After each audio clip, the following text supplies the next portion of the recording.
wisest person I ever met in my life, a third grade dropout. Wisest and dropout in the same sentence is rather oxymoronic, like jumbo shrimp. Like fun run, ain't nothing fun about it. Like Microsoft Works, y'all don't hear me.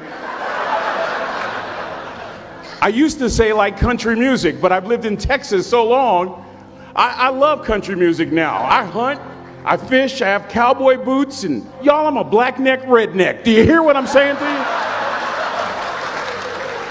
No longer oxymoronic for me to say country music. And it's not oxymoronic for me to say third grade and dropout. That third grade dropout, the wisest person I ever met in my life, who taught me to combine knowledge and wisdom to make an impact, was my father. A simple cook. Wisest man I ever met in my life. Just a simple cook. Left school in the third grade to help out on the family farm, but just because he left school doesn't mean his education stopped. Mark Twain once said, "I've never allowed my schooling to get in the way of my education." My father taught himself how to read, taught himself how to write, decided in the midst of Jim Crowism, as America was breathing the last gasp of the Civil War, my father decided he was going to stand and be a man. Not a black man, not a brown man, not a white man, but a man. He literally challenged himself to be the best that he could all the days of his life. I have 4 degrees. My brother is a judge. We're not the smartest ones in our family. It's a third grade dropout daddy. A third grade dropout daddy who was quoting Michelangelo, saying to us, "Boys, I won't have a problem if you aim high and miss, but I'm going to have a real issue if you aim low and hit." A country mother quoting Henry Ford, saying, "If you think you can or if you think you can't, you're right." I learned that from a third grade drop. Simple lessons. Lessons like these. Son, you'd rather be an hour early than a minute late. We never knew what time it was at my house because the clocks were always ahead. My mother said for nearly 30 years, my father left the house at 3:45 in the morning. One day she asked him, "Why, Daddy?" He said, "Maybe one of my boys will catch me in the act of excellence. I want to share 2 things with you." Aristotle said, "You are what you repeatedly do." Therefore, excellence ought to be a habit, not an act. Don't ever forget that. I know you're tough, but always remember to be kind. Always. Don't ever forget that. Never embarrass mama. If mama ain't happy, ain't nobody happy. If daddy ain't happy, don't nobody care. But you know. Next lesson. Lesson from a cook. Son, make sure your servant's towel is bigger than your ego. Ego is the anesthesia that deadens the pain of stupidity. Y'all might have a relative in mind you want to send that to. Let me say it again. Ego is the anesthesia that deadens the pain of stupidity. Pride is the burden of a foolish person. John Wooden coached basketball at UCLA for a living, but his calling was to impact people. And with all those national championships, guess what he was found doing in the middle of the week? Going into the cupboard, grabbing a broom, and sweeping his own gym floor. You want to make an impact? Find your broom. Every day of your life, you find your broom. You grow your influence that way. That way you're attracting people so that you can impact them. Final lesson. Son, if you're going to do a job, do it right. I've always been told how average I can be. Always been criticized about being average. But I want to tell you something. I stand here before you, before all of these people, not listening to those words, but telling myself every single day to shoot for the stars, to be the best that I can be. Good enough isn't good enough if it can be better, and better isn't good enough if it can be best. Let me close with a very personal story that I think will bring all this into focus. Wisdom will come to you in the unlikeliest of sources, a lot of times through failure. When you hit rock bottom, remember this. While you're struggling, rock bottom can also be a great foundation on which to build and on which to grow.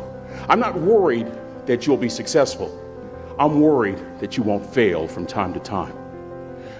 The person that gets up off the canvas and keeps growing, that's the person that will continue to grow their influence. Back in the 70s, to help me make this point, let me introduce you to someone.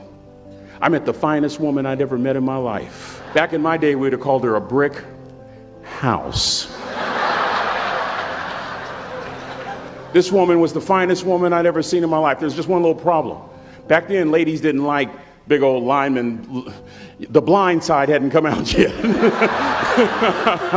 They like quarterbacks and running backs. We're at this dance, and I find out her name is Trina Williams from Lompoc, California.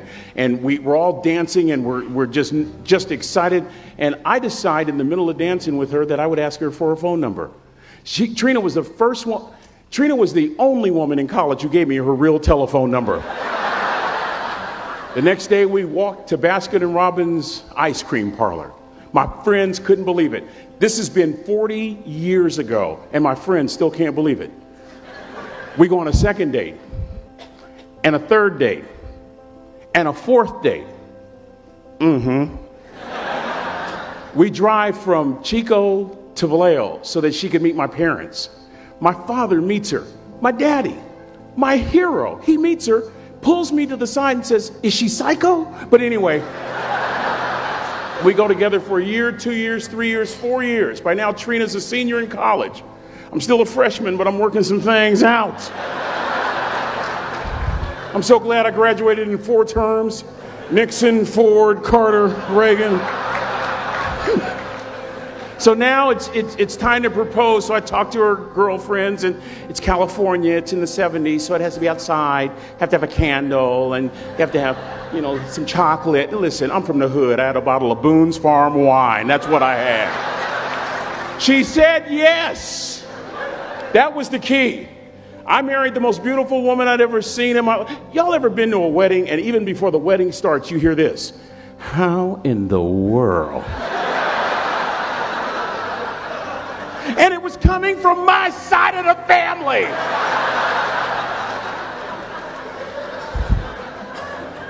We get married. We have a few children. Our lives are great. One day, Trina finds a lump in her left breast. Breast cancer. 6 years after that diagnosis, me and my 2 little boys walked up to Mommy's casket. And for 2 years, my heart didn't beat. If it wasn't for my faith in God, I wouldn't be standing here today. If it wasn't for those 2 little boys, there would have been no reason for which to go on. I was completely lost. That was rock bottom. You know what sustained me? The wisdom of a 3rd grade dropout. The wisdom of a simple cook.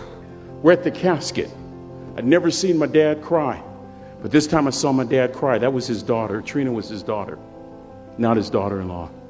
And I'm right behind my father, about to see her for the last time on this earth. And my father shared 3 words with me that changed my life right there at the casket.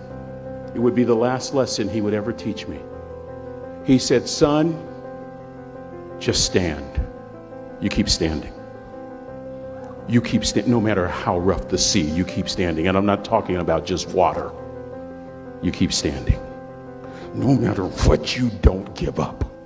And as clearly as I'm talking to you today, these were some of her last words to me.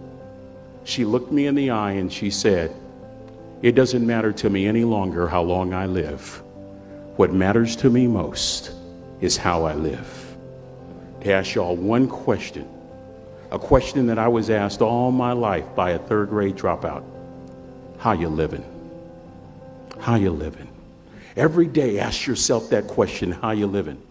Here's what a cook would suggest you to live this way: that you would not judge, that you would show up early, that you'd be kind, that you'd make sure that that servant's towel is huge and used, that if you're going to do something, you do it the right way. That cook would tell you this, that it's never wrong to do the right thing, that how you do anything is how you do everything. And in that way, you will grow your influence to make an impact. In that way, you will honor all those who have gone before you, who have invested in you. Look in those unlikeliest places for wisdom. Enhance your life every day by seeking that wisdom and asking yourself every night, how am I living? May God richly bless y'all.